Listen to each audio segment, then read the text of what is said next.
Good morning. In the video today, I'm going to explain to you the three most important dates when it comes to buying and selling a home, either on the buyer side or on the seller side, that you need to understand. And these three dates are going to take the process of buying a home or selling a home from intimidating to completely in congruency with your understanding of it. My name is Peter Garonis. I'm an entrepreneur, licensed realtor, property manager, owner, and what I do in part is I take information from people that are smarter than me, that are more successful than I am in their lanes. I collect that information and I share it with people like yourselves. I do that for two reasons. One, it helps me learn the information better. When I teach it, I remember it better. When I do it, I remember it better. And secondly, and a little less selfishly, is kind of my way of paying it forward. So any of my successes that I've had, anything that I have gained, any small wins that I've had in the last 5, 7, 10 years in business have not been alone. It's been on the backs of other people's sweat, tears, and support that have allowed me to get to where I am and continue to go. My intention is to help you get from where you are somewhere along the path of where you want to be. So the three dates that I want to share with you guys today that really are going to help you understand and alleviate the stress of buying or selling a home are the acceptance date, the firm date, and the close date. Okay, so let's start with the acceptance date. The acceptance date is that first big milestone, which in and of itself speaks for what it is. It is the day in which the offer that was made is formally and legally accepted. So a buyer will be writing an offer for a home, they like it, they sit down with their agent, they fill out all the details, etc. They give it to the seller and they say, here's our offer.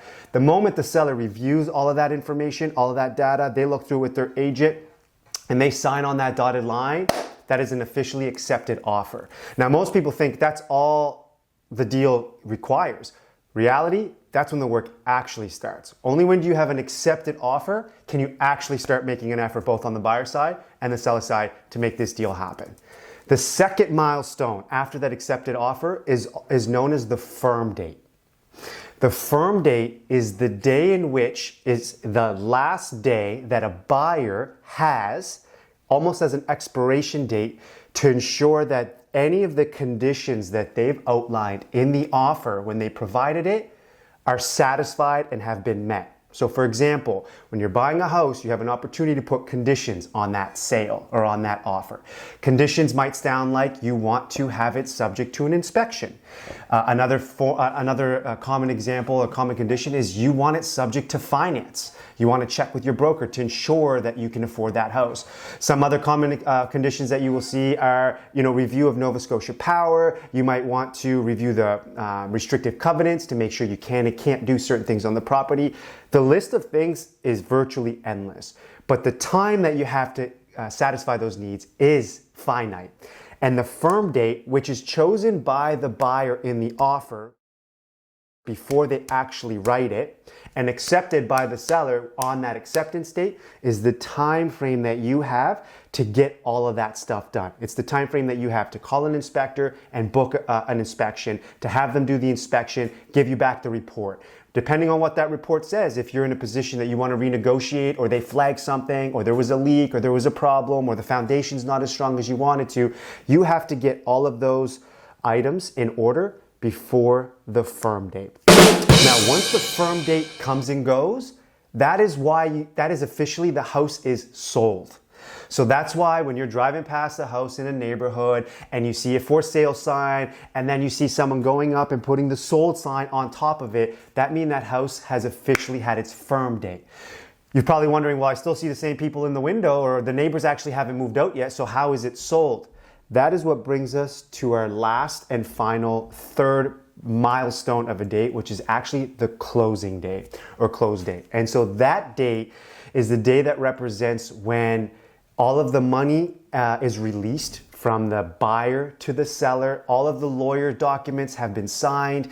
That's when the keys actually exchange hands after that final inspection, or final walkthrough rather, is completed. And that is when the buyer is now officially the homeowner at the end of the close date. Yes! The difference between acceptance date to firm date to close date depends completely on the offer and what's outlined from the buyer to the seller and the negotiations prior to an acceptance date. So I hope that makes sense. I know that it's gonna make the entire process a little bit easier for everybody to understand. There's a bunch of language and verbiage and lingo that's tossed out amongst agents all of the time. And as a homeowner or as a home buyer, maybe it's your first time, it's very intimidating to hear all of these things and all these dates and time frames. So this video is really an oversimplification, but an accurate one of what those 3 dates are and what they actually mean. My name is Peter Garonis. I'm an entrepreneur, a licensed realtor, property manager, owner, and what I do in part is I help get information from people that are smarter than you and I deliver it to you and I in hopes of getting you from where you are somewhere along the lines of where you want to be. If you haven't subscribed to this channel, subscribe right now. Let's blow this up so I can continue to give content, continue to give free information like this in hopes of hitting that objective that we want.